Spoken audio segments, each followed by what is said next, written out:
Açma derdim kardeş, yorgunum yorgun. Yad elinde kalmış vatana döndüm. Kurumuş yarpağı, kesilmiş suyu, bir bari yolunmuş bostana döndüm.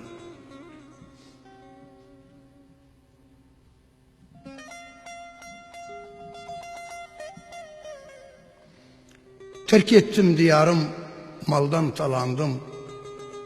Neçar kaldım kapı dilendim. Sakız oldum, ağızlarda çenendim.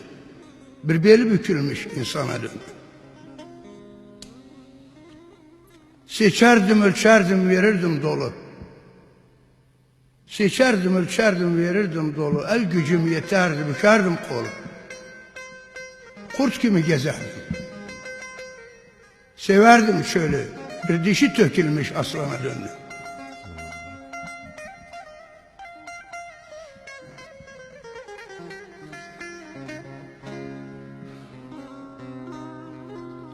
Atlı yayan gamsız köye geçerdim.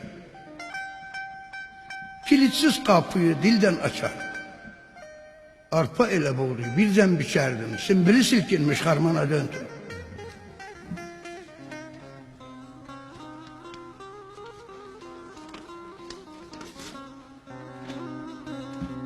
Yalan yere aldadıram özümü. Ağlamaktan duman aldı gözüme.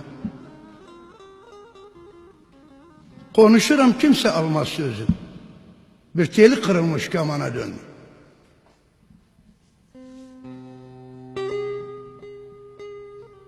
Yer var mı herkese dönüp yaltanma.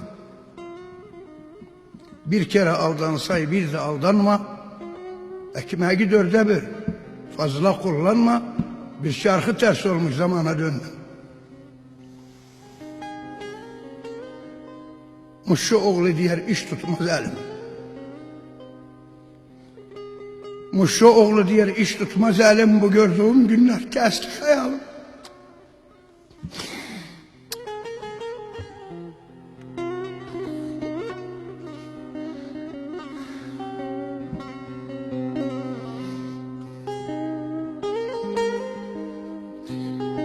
Muşu oğlu diğer iş tutmaz elim. Bu gördüğüm günler kesti hayalım. Zor oldu yaşamak. Hak oldu. Bir tahtı yıkılmış sultana döndüm. Bir tahtı yıkılmış sultana döndüm. Peki Mehmet Bey, ağzına sağlık. Doğrudan duygulu bir şiir. Göçmen insanlarımızın dilinden okunan bir şiirdir. Bu özel bir görüştür. Yani benim özel görüşümdür. Peki ayağınıza sağlık. Mehmet Bey, sağ olasınız. Teşekkür ederiz.